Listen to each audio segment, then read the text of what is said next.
Bismillahirrahmanirrahim. Alhamdulillahirrahmanirrahim. Mari kita lihat model keputusan antrian GGC, GD tak hingga tak hingga. Menentukan jumlah pelayan optimal berdasarkan ongkos. Berdasarkan model ongkos. Kita lihat ini khusus. Ini termasuk yang paling sulit di dalam model keputusan, yaitu sistem antrian GGC, GD tak hingga tak hingga. Kita lihat filenya.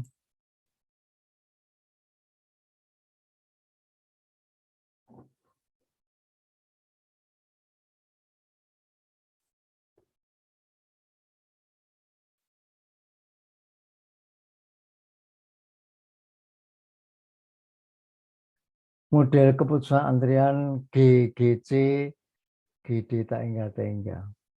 Apa artinya ini sistem antrian seperti ini? Sistem antrian dengan waktu antar datang general.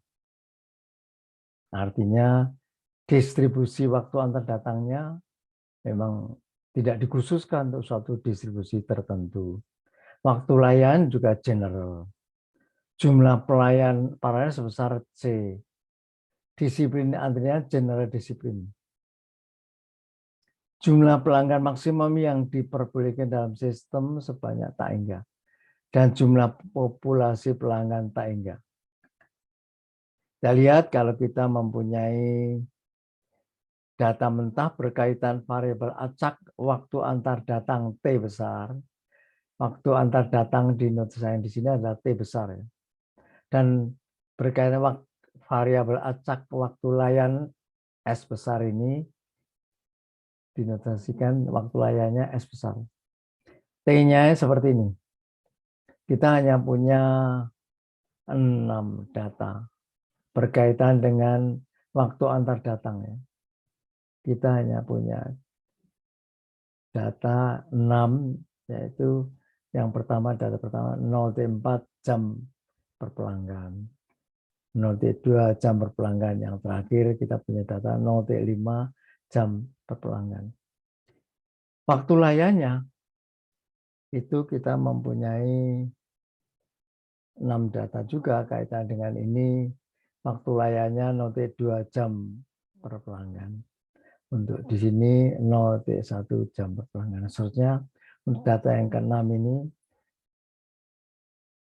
waktu layannya 0T1 jam per pelanggan.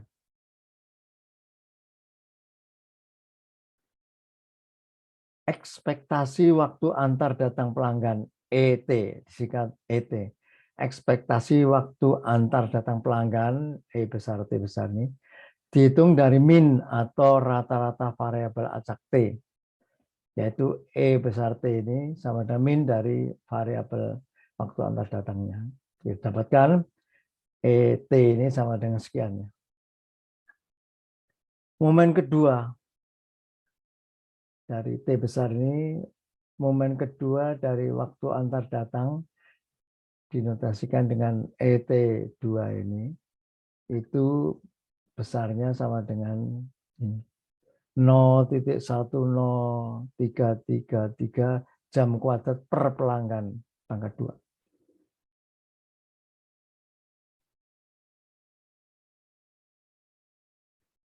Jadi kita bisa lihat kalau waktu antar datangnya ini 0,4 jam per pelanggan, di sini T2-nya, T pangkat 2-nya, momen keduanya itu satuannya ini ya. Untuk 0T2 di sini 0T004.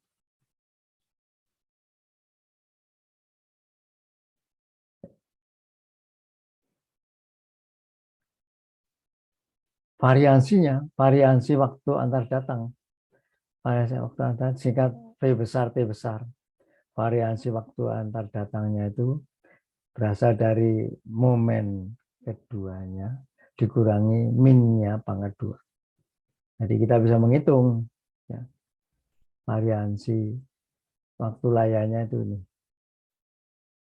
0,01333 jam kuadrat per pelanggan kuadrat. Waktu layarnya, kita lihat, waktu layarnya itu ekspektasi waktu layan ES. Dihitung dari min atau rata-rata variabel acak S. Ini ya, kita dapatkan ES-nya adalah 0,16667 jam pelanggan. Momen kedua S, ES2 momen kedua S itu kita bisa hitung besarnya adalah 0,03333 jam kuadrat per pelanggan kuadrat.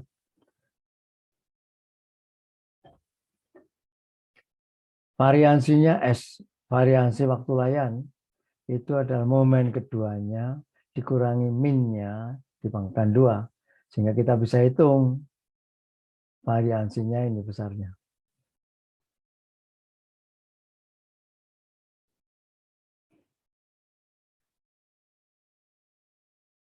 Lambda.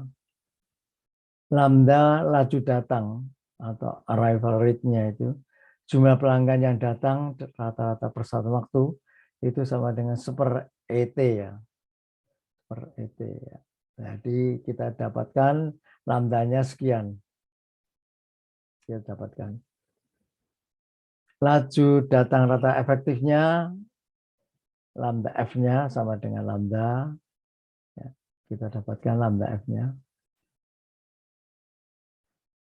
Untuk menghitungmu menyatakan laju layan, yaitu jumlah pelanggan yang telah dilayani rata per satuan waktu, mu-nya ini 1/ES ya, 1/ES.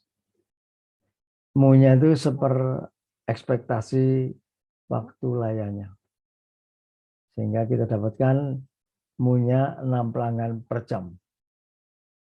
Kalau kita tahu ongkos pelayanan per satuan waktu adalah Rp30.000 per jam pelayan, ongkos atau nilai per pelanggan dalam sistem persatuan waktu adalah ini Rp3 juta per jam pelanggan, itu O2. Ongkos atau nilai pelanggan dalam sistem persatuan waktu. Jumlah pelayan minimumnya itu adalah 1 pelayan.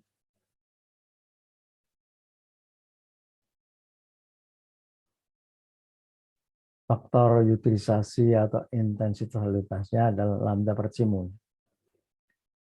Ekspektasi ongkos total sistem antrian per satuan waktu untuk jumlah pelayan C disingkat di sini EOT. Ekspektasi ongkos total sistem antrian GGC GD yang merupakan fungsi dari lambda mu C O1 O2. Ini berasal dari ekspektasi ongkos operasi yang merupakan fungsi dari C dan ongkos O1-nya ditambah dengan ekspektasi ongkos jumlah pelanggan dalam sistem dari variabelnya lambda mu C O2. Itu ekspektasi ongkos total sistem antriannya. Persatuan waktu untuk jumlah pelayan C. Di mana ekspektasi ongkos operasi para pelayan persatuan waktu itu ini. Tadi fungsi dari C dan O1 ini adalah ini. Dengan catatan lambda per C mu-nya itu harus lebih besar dari 0 dan lebih kecil dari 1. Contohnya ini misalnya. Untuk C sama dengan 1 pelayan, ekspektasi ongkos operasinya 3 dikalikan 10 per 4. Untuk C sama dengan 2, ekspektasi ongkos operasinya 6 dikalikan 10 pangkat 4. Untuk 7, misalnya, ekspektasi ongkos operasinya ada 2,1 dikalikan 10/5 rupiah per jam. Batas bawah ekspektasi pelanggan dalam sistem, ya, karena ini kan bergerak GGC ya, ada batas bawahnya dan ada batas atasnya. Batas bawah ekspektasi jumlah pelanggan sistemnya adalah ini. Ya.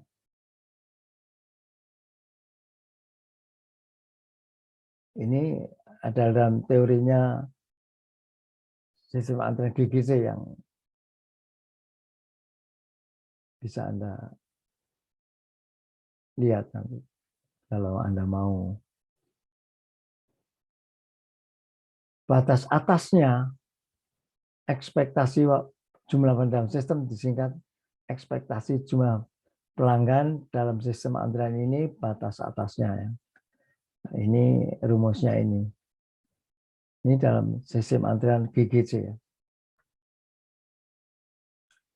Nah, kita memanfaatkannya itu batas atas dan batas bawah itu menggunakan mediannya, median daripada ekspektasi pelanggan sistem. Ya, kita menggunakan mediannya yaitu batas bawahnya ditambah batas atasnya dibagi 2. EN dari batas bawah dan EN dari batas atas per 2 ya. Sehingga kita dapatkan itu untuk ekspektasi ongkos jumlah dalam sistem yang menggunakan medianya itu ini. Untuk C sama 1 pelayan, ekspektasi ongkos jumlah pelanggan dalam sistemnya itu 2.02088 kalikan 10,6 rupiah per jam dan seterusnya.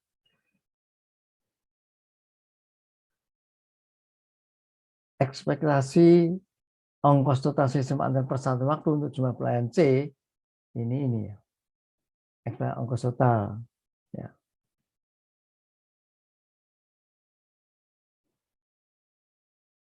Ekspektasi ongkos totalnya kalau untuk satu pelayan ekspektasi ongkos total sistemnya GGC GD Taingga itu ini untuk 4 misalnya ekspektasi ongkos totalnya adalah 1.97954 kalikan 10 pangkat 6 ya.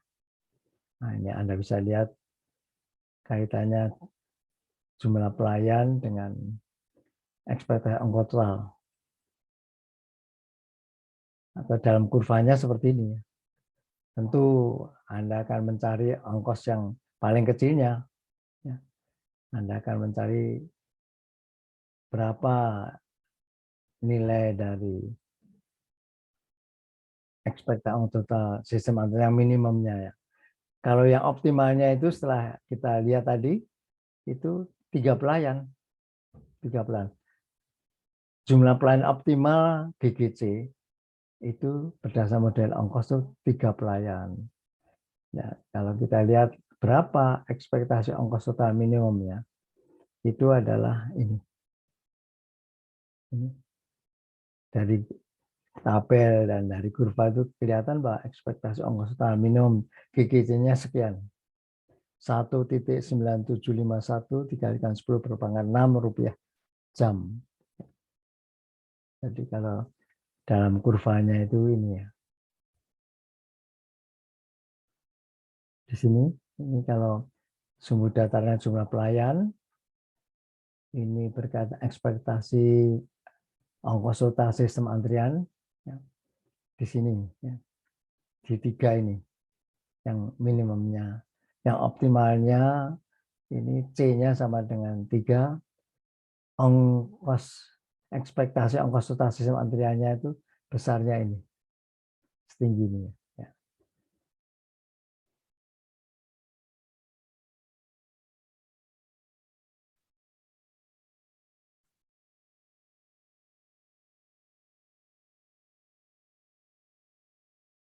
Alhamdulillah rabbil alamin. Alhamdulillah.